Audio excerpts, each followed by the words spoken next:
Welcome to Zanita. Welcome to the head office of Zanita, the area that is the founding premises of Zanita here in Cape Town, South Africa.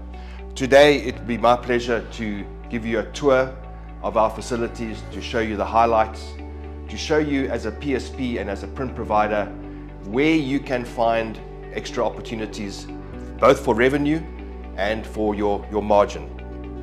Before I get into the details, this is our lobby. Everything in our lobby is made from Zanita, from paper. We spent time in applications for various market sectors. So you will see we've got a lookalike concrete, a lookalike brick that kind of talks to the VM sector, talks a little bit to the expo sector. We've got units which are load bearing. This is a MCC Classique display for the alcohol sector, various applications. Again, we've got brick, facade, very neat opportunity here to kiss cut the liner material and giving you the inner core as a unique feature. Coming through to the main areas, clip-on clip graphics, embedded with textile fabric printing, which is very popular today. Again, your POP applications coming into the displays, which are more campaign related, whether it's the Kentucky Derby or any other sports related theme, opportunities to leverage off the icons and the campaigns that your clients might be requiring, all the way through to what we call store decor, replacing a timber with a engineered fiber board that's printed and cut into different shapes. So the applications you'll see today are pretty mind-blowing. The business started off and still does make a tremendous quality fiber board, both two categories, one with repulped fiber or recycled post-consumer fiber, and one with virgin fiber for your more load-bearing and architectural type applications. So welcome to our design studio, our marketing offices, our sales offices. And I think what's really interesting for me, just walking around and pointing things out to you, is the amount of opportunities exist for the use of fiberboard.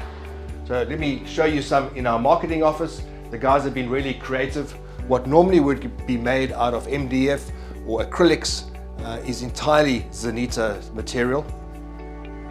You know, traditionally the market is familiar with, as a PSP provider, you would be familiar with a range of different substrates that are PVC origin, petroleum-based materials. If you're in the joinery sector or if you're in the permanent POP sector, you'd be very familiar with MDF.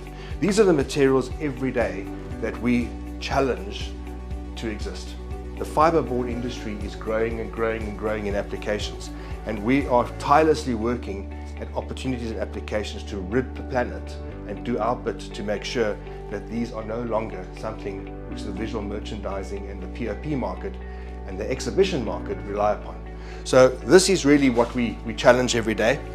And our material recently has been certified FSC, which is your Forest Stewardship Chain of Custody. This is now valid for 5 years, and this gives you the pedigree to know that our raw materials are coming in and our process is completely endorsed to the FSC requirements, the international requirements. It goes a step further, and something which we've had in almost like a eureka moment, our own development, in that you'll notice this sample that we've kept. Yes, we are preserving it because it's very brittle and it's been through a couple of different iterations, but this material is our board that has eventually started to biodegrade. There's a word called biodegradability. I'm sure you've heard of that. Compostability. It's like the new holy grail of what's achievable in the world of sustainability. These samples that we did were really a eureka moment, in that this was material that was used underneath multiple pot plants.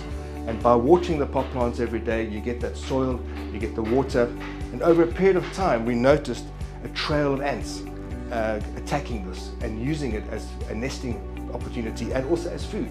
And then we looked deeper into it, and we actually saw small worms that had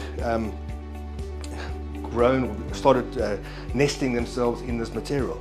So really the message is that besides the product being repulpable at the end of its useful life, you can go back to the paper collectors, the waste paper collectors who repulp into a sludge and then make it into a paper again. That's one route that this material could go after its useful life. But just supposing it lands up in landfill, and we can't always control where materials land up. Under the right conditions, this material will go back into its biodegradable, compostable form.